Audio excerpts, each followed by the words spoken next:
Thank you for attending B-Sides San Francisco 2024. Our speaker today is presenting, and his name is Amol from He's Cyber Resilience Leadership at Veritas Technologies. Before we get started, what I would like to do is let you know that we would love your participation. So sli.do is what we're using to ask questions. We will open for question and answer towards the end of the presentation.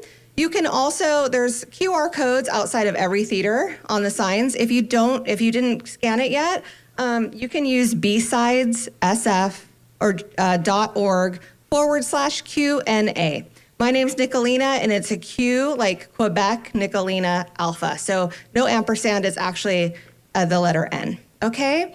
And all right, sir, take it away. Thank you so much. Thank you. All right. Well, thank you for being here. It's the second day, and welcome to the last few talks at B-Sides San Francisco. As the title suggests, this is a presentation on ransomware and backups. So if anything, I would like you to take one word away from this talk is that it's a multi-layered defense strategy, multi-layered. And throughout this talk, we'll sort of know why that multi-layered word is so important. So yeah, let's get started. Few years ago, or I should say actually many years ago, companies used to perform backups so that if there was, let's say, a natural disaster or some CRC error, data corruptions, things like that, or if someone maybe just deleted a file by mistake, then you could restore it.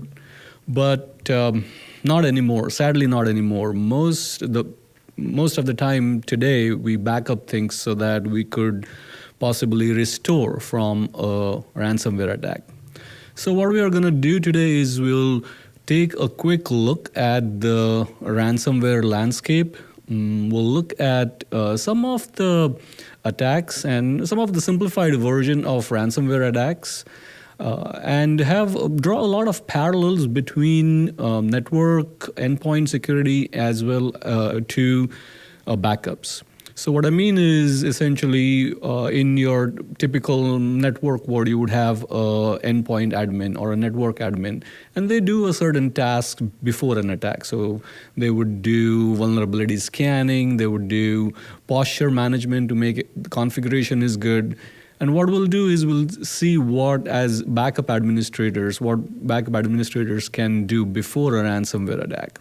Similarly, when the ransomware is in the dormant phase, you would have your threat hunters trying to hunt for dormant malware in your network, on your endpoints and whatnot. And in parallel to that, we would also see what backup administrators, how can they hunt in backups based on the data that they have, in addition to what all your endpoint folks and the network folks and your IAM folks are doing.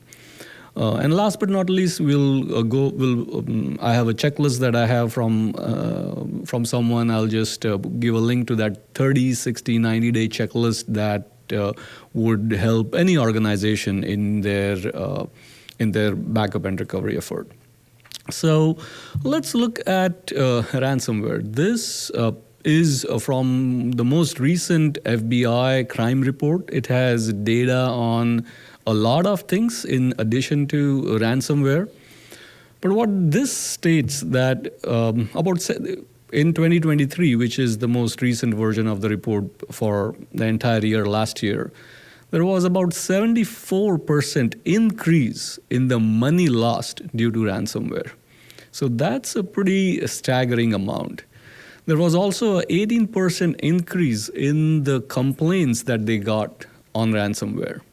So the way this report works is that once there is a data breach, a lot of organizations, and again, depending on which vertical you are in, you have to report that such and such incident happened. And this report takes that data and compiles it. So one of the things you could see is that the increase in the dollar amount is a lot more than the increase in the number of complaints. So I think that possibly means that ransomware gangs or ransomware is going towards more lucrative targets where they can get the most bang for their buck. As the number of incidences are increasing slower, but the money lost is increasing dramatically. So from the same report, this is the chart for which verticals were affected. So you had your healthcare and public health affected the most, followed by critical manufacturing, followed by government, and yada, yada, yada. So it's a pretty nice report. I think there was I'll share the slides, and the link is in the slides. It's a good read. I was, I think, hoping the MGM attacks that would put some sort of dent, and healthcare would not be number one. But maybe FBI included all the casino machines in critical infrastructure, so I don't know. Everyone knows about the MGM data breach, right? I mean, that was like a very big data breach where all the casino machines, all the hotels, MGM, Caesars, and everything was offline for a long time. So that's what I was referring to. No surprise here. Again, this is from the same report. It's the top malware and malware gangs that they are reporting. So then I said, okay, this is at the FBI level, at the federal level, since BSides is in San Francisco, California. Let's take a look at some of the local numbers. And this data is a little bit more interesting because the FBI report already gives you some pre-compiled data, but the California data security breach website, they give you raw data. So I think that was really nice so that you can do a bunch of calculations on it and get to your own conclusions. So this is the raw data. As you can see in 2024, which is the last bar here, we are already at a level for the entire year where we were 5 years ago. So that is that. Some of the conclusions that I drew from the raw data on the California data security breaches is that there was, in California, a 41% increase in the number of breaches. So pretty similar to what we saw at the federal level. 38% increase in the repeated breaches on the same business. So what that means is 38% of the customers or the businesses, they said that they were attacked or data was infiltrated, data breached happened more than once. There was a 45% decrease in the time between the first and the second breach at the same business. So if you compare the data from 2022 and you compare it with 2023, then attackers are basically getting quicker at having multiple breaches at the same business. And well, this was sort of my not really favorite, but there was an organization which got breached 11 times in 2023. So, I mean, although I hear some giggles, but like when you look at the California data breach report, it has real names, real organizations, and I was like, oh, that is my insurance company. Oh, that is what I have a device in my. Anyway, I won't go into details, but these are companies that I personally work with every day or I see on Highway 101. So why is ransomware having such a success even after 20, 25 years? I mean, ransomware is not a new concept, right? And I think to find that out, let's quickly look at the different techniques and tactics that ransomware deploys. So I think, how many of you have heard of the MITRE attack matrix? Hopefully everyone. So good. So MITRE attack is a set of techniques and tactics that they constantly update. That's a very important word, constantly update, which malware or ransomware deploys. And we are not going to read through all of these, but there are various different buckets here of what happens before the attack, or what happens during lateral movement, credential theft, so on and so forth. And your XDR vendor, I mean, in my past life, I used to work for an XDR vendor. So all of the XDR vendors, or at least what my team used to do, is we used to create detections for our product. So we used to say, oh, this technique, this tactic, or we have to have a detection. This technique, this tactic, we have to have a detection. And that's how all the XDR vendors say that, okay, we have, let's say, 90% coverage for MITRE attack. What they mean is they can detect malware if it uses any of these techniques and tactics. But today, what we are going to do is we're not going to go into the MITRE attack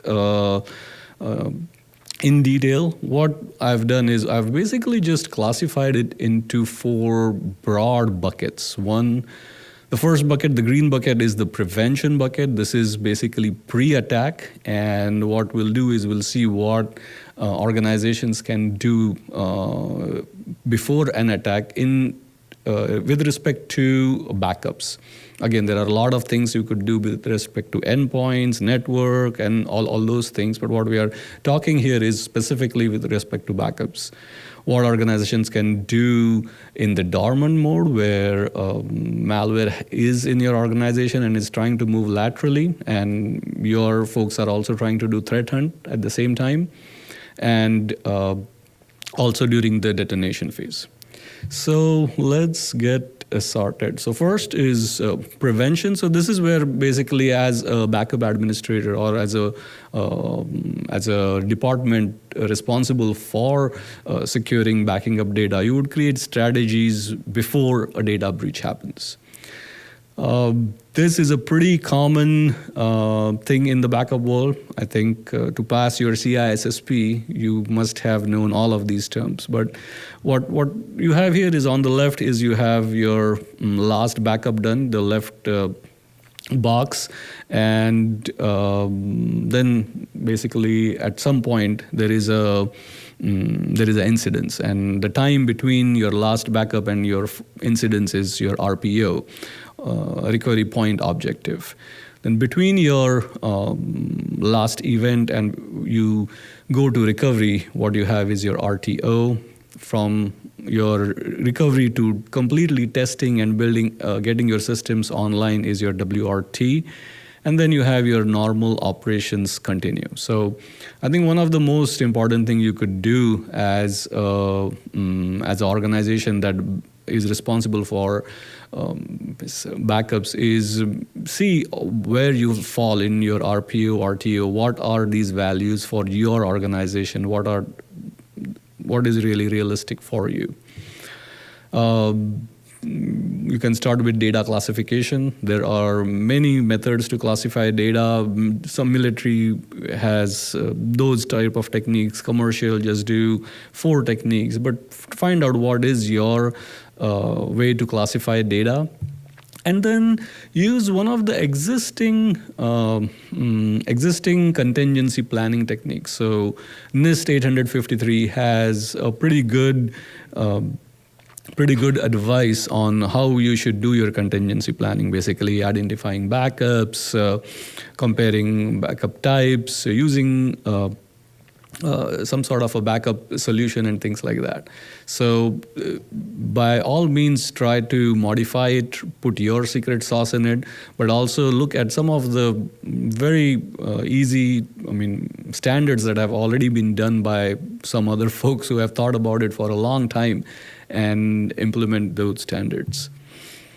This is, again, pretty common in the backup world. Is what is your backup strategy? 3-2-1 is a pretty famous one. So basically you have your 3 copies of backup in 2 different media, and 1 is offsite. Now there is an asterisk on 1 because it used to be that this 1 is an offsite copy. Now with cloud, there is a debate if cloud is considered as offsite copy, or since it can be accessed from inside, is it really offsite or not? There is a lot of discussion on this topic, but Yeah, try to see what is your strategy. There are other variants like 3211, and the additional one is for a disconnected copy, or 32110, and the last zero is for no errors during your backup, or there is 432. So there are many different strategies. But again, in the prevention phase, this is an important decision that you would make.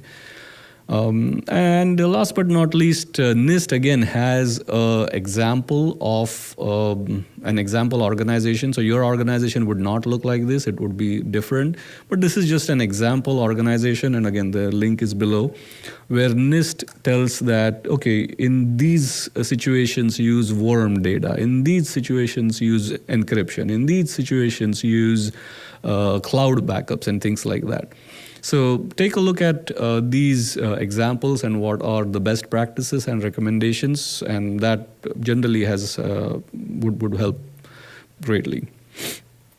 Last but not least, in the prevention category is testing recovery, and this is my personal favorite because no amount of planning or using backing up or using different type of software would be useful unless you test your recovery.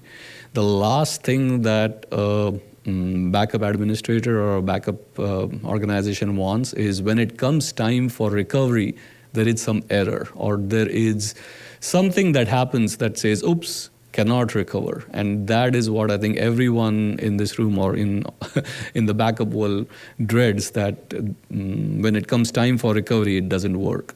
So having a very good test plan, and not just test plan for recovering one or two workloads, but in real life situations, you would do bulk recovery if you have bulk problems. So test your recovery in bulk.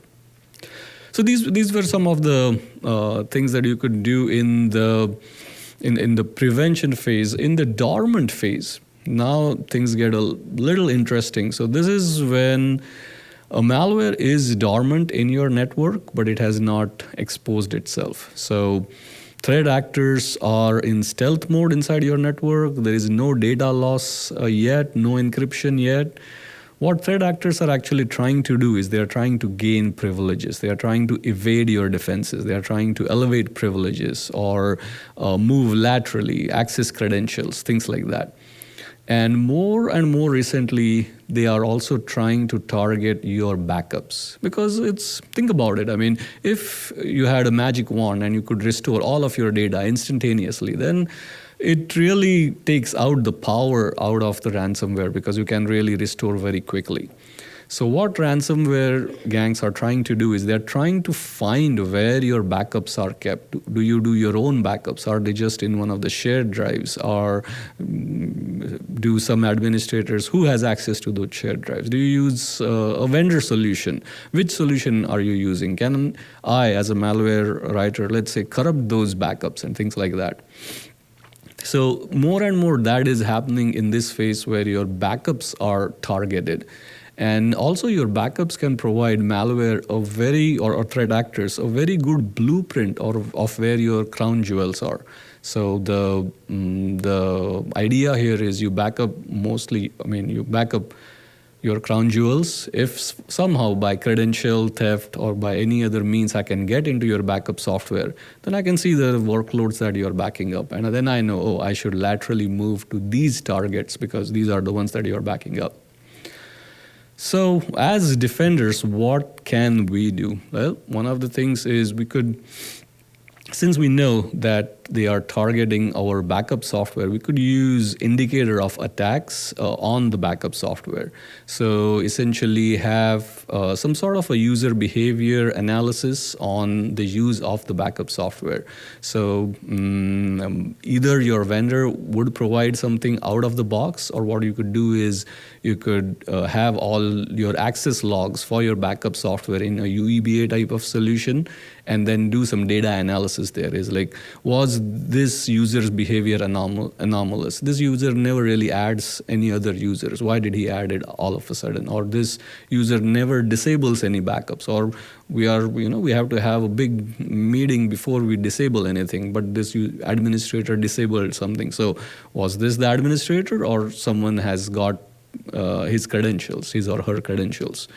So I think user behavior analysis would go a long way. There is also a talk of using your backup software as a honeypot inside of your network. So everyone knows the concept of a honeypot, right? Like you intentionally keep a badly configured backup software, backup server in your organization. You put some breadcrumbs around it. Breadcrumbs is also a pretty technical term. Just Google around it.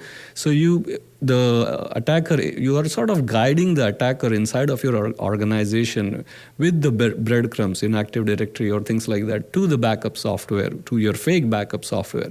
That's where you are monitoring everything. So this sort of becomes a part of your threat hunt where you are trying to detect dormant mode malicious users in your organization. One of the other things that you could do is, you have backup data, right? You could scan your backup data just using malware scanners. So now this really depends on how the data is stored. If it is stored encrypted, if it is deduplicated and things like that, then you would have to decrypt it. You would have to basically have it in a state where malware scanners can actually work on them. So if your vendor provides this functionality, it's good. The only con of this process is it's pretty slow as compared to the number of or the terabytes of backups that you have. If you start scanning each and every backup, it could become slow. So that's the downside of it. Another thing you could do, just like IOAs or indicator of attacks, you could look for indicator of compromises inside of your backup data. Now, just as your endpoint vendors, they do SHA-256 or the context-triggered pieceware hash matching to find where is malware, where is dormant mode malware, which is basically malware that has not run yet, or it is waiting for command and control or something to tell it that, okay, now it's a go time, go start encrypting, go time, do your destruction. We are still in that dormant mode. So you could also do the same thing on your data backups, as in look for malware hashes and other indicator of compromises in your backups. Where do you get this CTPH and all? These are pretty interesting things. These are different types of hashes that can identify exactly a file or identify almost identical files. So yeah. So where do you get these IOCs? I think that's pretty easy. Every FBI advisory, every CISA advisory has these IOCs. You can get them from those advisories. You can get them from a lot of open source threat intelligence sources. And again, I've just put a lot of links here. I'm not going to go through all of these, but there are a lot of open source threat intelligence feeds almost that you can use to get those IOCs. And last but not least, you can use commercial vendors as well to get IOC feeds. But the main thing is you can do this type of threat hunt on your backed up data. And again, this is from the perspective of a backup administrator. Your endpoint, network, and other administrators would already be doing some different type of threat hunt. Last but not least, Yara. I think how many of you have heard of Yara? This is, oh, cool. So this is like a language where it can analyze files, and it can tell you if that file has some malicious behavior inside of it or not. And everyone, CISA, and everyone recommends that you use Yara for your threat hunts.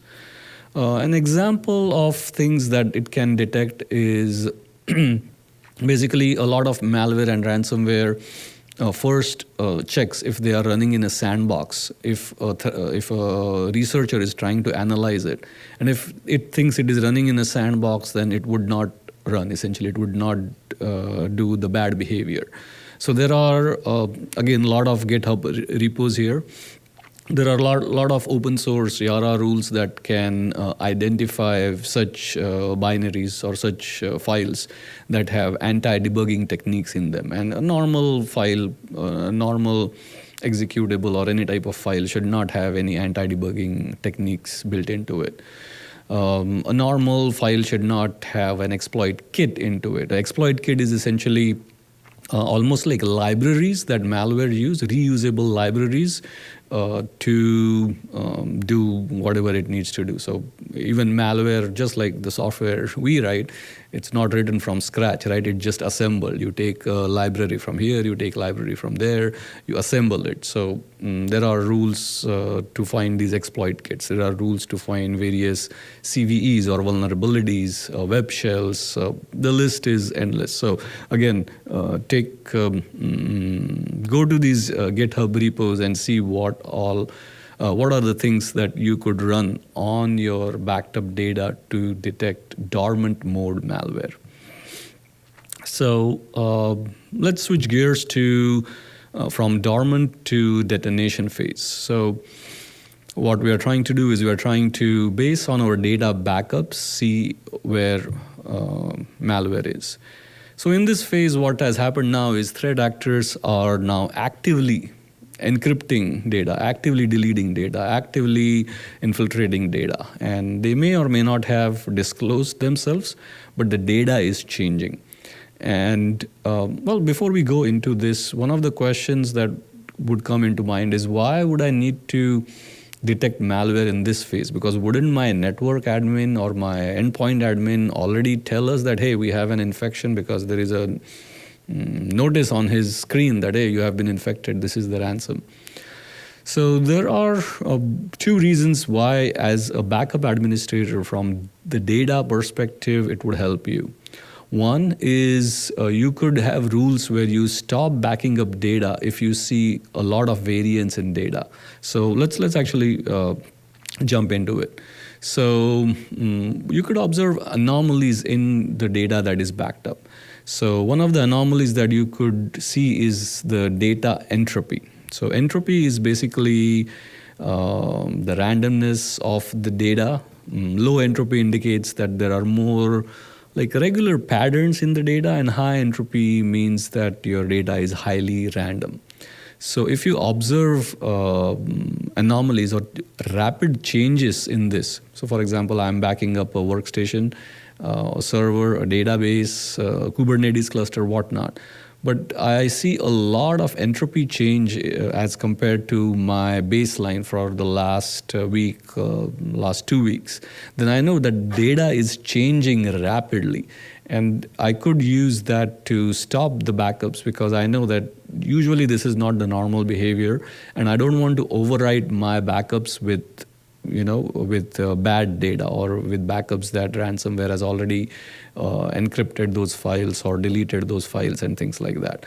So a lot of times what happens is you have a lot of backups, but then each backup you see, you already have a bad data. You already have data that malware has touched. So you can use this to automatically stop or overriding your older backups, or at least you can at least see what's going on before you stop your backups. Other thing is dedupe ratio. This is also a very common technique when it comes to backups. It's essentially storing only unique data and then storing just references to that data. And by, again, observing changes in this particular, attribute of your data, you can come to a conclusion that this data our data is changing rapidly than it did like a week ago, or based on our baseline. And then that can indicate that there is ransomware trying to do some sort of mass changes on my data. Other things like file access, file attributes and things like that would also suggest the same. Usually if there are certain patterns of access for files, and you see that there are those patterns have changed dramatically, they would definitely change from backup to backup. But if they are changed dramatically as compared to your baseline, then again you could say that, hey, this is something I need to investigate more. So These are the things you could do when ransomware is active and it is actively changing, modifying, deleting, infiltrating your data. And as a backup administrator, you can make sure you are not again backing up corrupted data. And it also helps in recovery. So when it comes time for recovery, you can easily go back and say, oh, let me see my data which has a low change in dedupe or low change in various attributes that we saw. So you can quickly identify what is good data versus what is bad data when it comes to restore. So, well, last but not least, in the recovery phase, I think what you do is you basically make sure that all your RTOs and RPOs are in line with what you had in mind. Recovery has a lot of steps in it. Again, I'm not going to go through each of these steps, but these are generally the steps that one follows during recovery. And I think the most important step here, or the most important thing here, is if we had done our rehearsals on the recovery well in the planning phase, in the green phase, then this phase should be, well, I wouldn't say a breeze, but should be a lot easier if recovery rehearsal was done well. And I mean, hopefully, if it comes to it, you say that, okay, I did a very good, my rehearsal paid off. And I think that is what you want at the end of the day, is after a malware breach, after a malware attack, when it comes for recovery, you pat yourself on the back and say, oh, my rehearsal paid off, my bulk rehearsal paid off. So that is pretty much it. I think this is the 30, 60, 90-day checklist that I have. And again, there is a link at the bottom that you can go to and get more information about this 30, 60, 90 days checklist for like a zero doubt recovery. And yeah, that's all I have. I would like to thank the BSides for having me here, and mostly thank all the volunteers, because as you know, this is a very volunteer-focused event. So really thank all the volunteers here for their contribution. Thank you.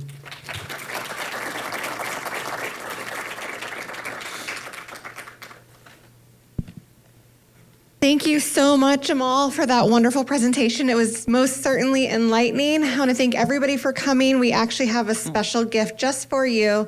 I was joking with him earlier that he would only get it if he behaved, and he definitely did, so thank you. We want to thank all of our sponsors, and actually that was a gift from Socket Security, especially. So we're going to open up for Q&A. We're going to ask some questions. There was actually a couple that already got posted. And if you want to add any more, you can go to BSidesSF.org/Q&A. So the first question is, thoughts on hourly snapshots and daily backups?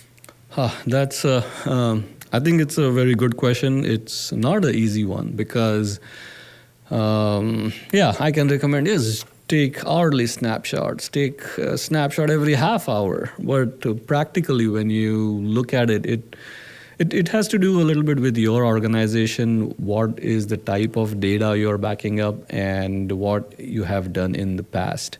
So usually my answer is, as long as your trend is going upwards, as in you're doing better and better. Let's say in your organization, you only had a weekly snapshot, let's say. Then I think your target should be, okay, I want to do this now twice a week instead of just a week. If you had it already twice a week, you should aim for maybe even daily and things like that, because I don't think like one solution fits all, and it really depends on the type of workload, the amount of data that you have, and many other things. So good question. Okay, where did Change Healthcare fail in their backup strategy in regards to their ransomware attack? That's a very specific question.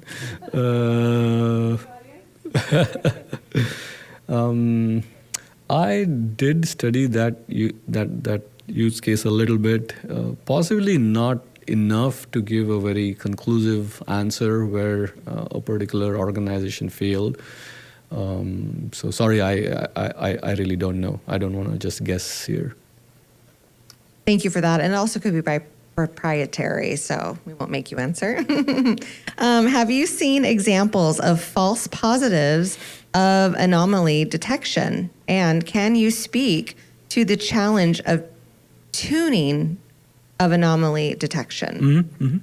Yeah, absolutely. I mean, anomaly detection, and again, not only in the context of backups, but in the context of let's say network security or your XDR alerts. There are, by definition, there will be false positives in anomaly detection. The key thing to watch there is what is the rate of those false positives, as in, and is it acceptable to you? Can you even triage those false positives? If the false positives are so much that you pretty much start ignoring them, then that is something that you would want to take up and see why that is happening.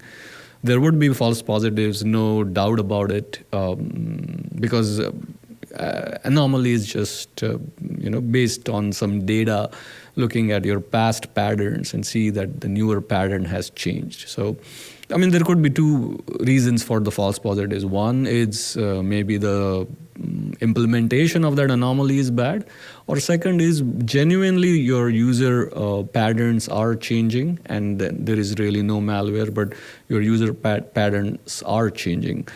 Before this, you were adding users, let's say by hand, by clicking, but now you have a script to add them. So now users are being added, deleted, modified more rapidly, and that can obviously trigger alarms and anomalies saying, oh, too quickly things are happening. But that, I would say, I mean, it's on the borderline of false positive, because it really did identify that the pattern has changed. So I think that's that's.